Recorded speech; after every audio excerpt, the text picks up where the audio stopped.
nearly 600 casualties, over 160 dead. And that this could happen in the heart of the empire. This was something that shook the British down to their roots. Britain's Royal Air Corps was quick to respond.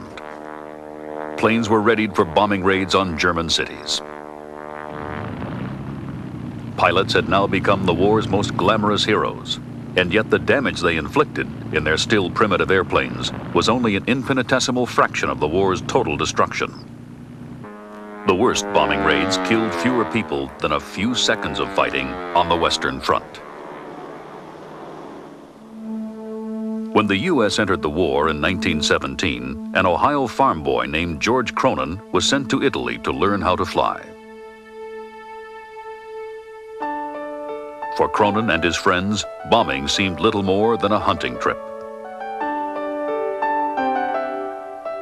A day work would consider getting up and drinking your chicory coffee and told to go out and cruise a railroad until you came to a station. We were cautioned, actually cautioned to not bomb civilians per se, just trying to kill civilians. That was not thought about at all. If they got in the way, it was too bad. And I'm sure of the early bombing was to try to do strategic good with it, not just viciously trying to kill people. Armed with a few bombs, a map, and a compass, pilots would take to the sky each day. But Cronin's sense of adventure soon faded as the reality of war hit home. 1 out of every 3 men in his squadron died in training while learning how to fly the notoriously unstable bombers.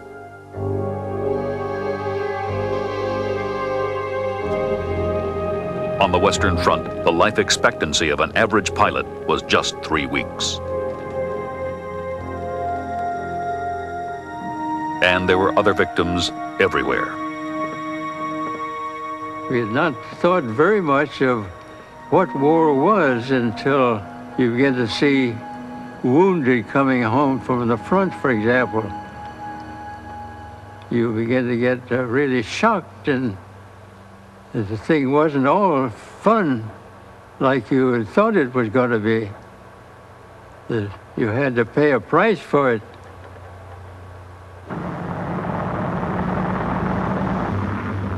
As the war drew to a close, strategic bombing was just beginning to demonstrate its potential.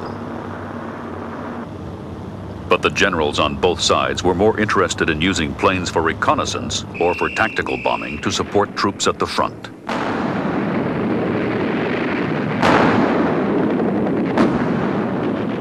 The British commander, Sir Douglas Haig, called the results of strategic bombing comparatively unimportant. This, after all, was a war fought mostly on the ground. It seemed only natural that military thinking continued to reflect the experience of the infantry, not the Air Force. And when the war was finally over and all the bodies buried, the last thing an exhausted world wanted to hear was the need for more air power.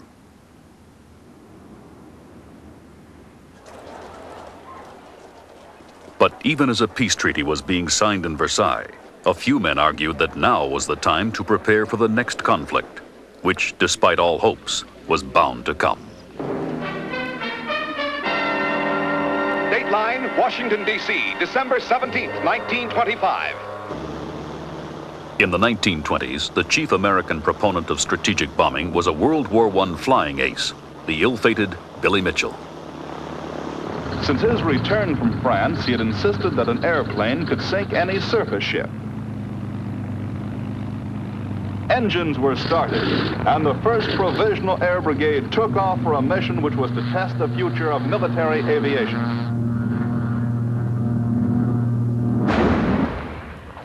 A perfect hit. This was expert pinpoint bombing.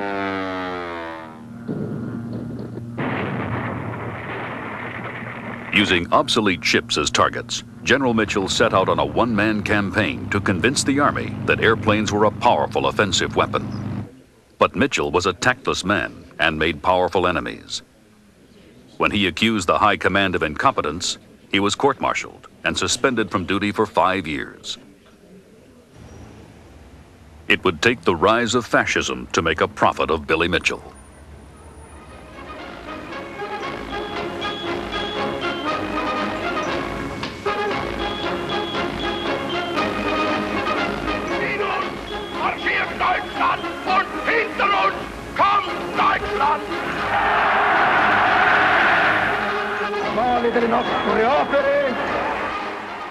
Fascist governments in Italy and Germany rebuilt their military forces in the 1930s. Planes were bigger and faster, and their bombs were more powerful. As the world slipped closer to war, the idea that long-range strategic bombing could help win it seemed more credible. The Italians sent this modern air force into action against Ethiopians, armed with spears and ancient rifles. The Germans sent bombers to Spain to aid the fascists in the Civil War. This time, military strategists took notice. Here are the first pictures of Barcelona, Loyalist capital, shattered by the worst air bombardment in Europe's history.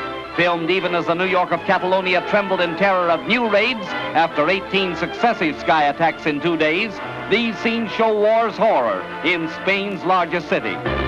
Europe's nightmare come true, a metropolis which refuses to yield, laid waste from the air. In Paris, civil defense drills were held to prepare for air raids. The greatest fear was of poison gas bombs dropped by enemy planes. In the U.S., MGM produced a film called Terror in the Night, reflecting the widespread anxiety about bombing.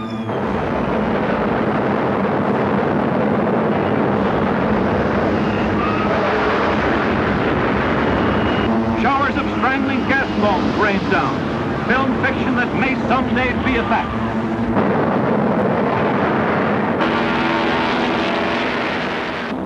It was only a matter of time before the whole world shared the nightmare.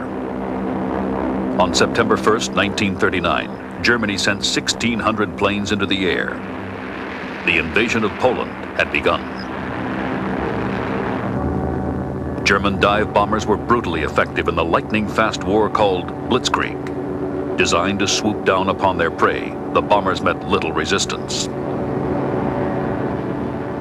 As Polish forces were routed by the German army on the ground, the Luftwaffe hit thousands of strategic targets: rail centers, road junctions, bridges, airfields.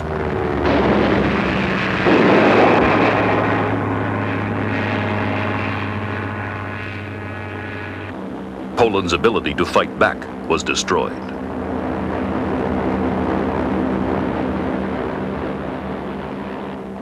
When the people of Warsaw refused to surrender, the Germans used strategic bombing to try to crush their will to fight.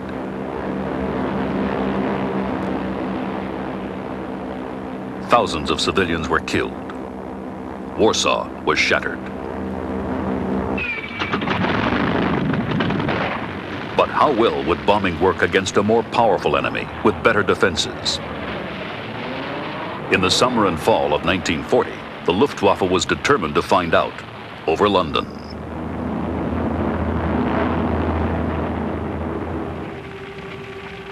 The city was raided for 57 consecutive nights. 13,000 tons of bombs were dropped. An American reporter, Quentin Reynolds, sent back this report to a still neutral United States. Dr. Paul Joseph Gibbles said recently that the nightly air raids have had a terrific effect upon the morale of the people of London. The good doctor is absolutely right. Today, the morale of the people is higher than ever before. They are fused together, not by fear, but by a surging spirit of courage, the like of which the world has never known. One of the main tenets of strategic bombing had been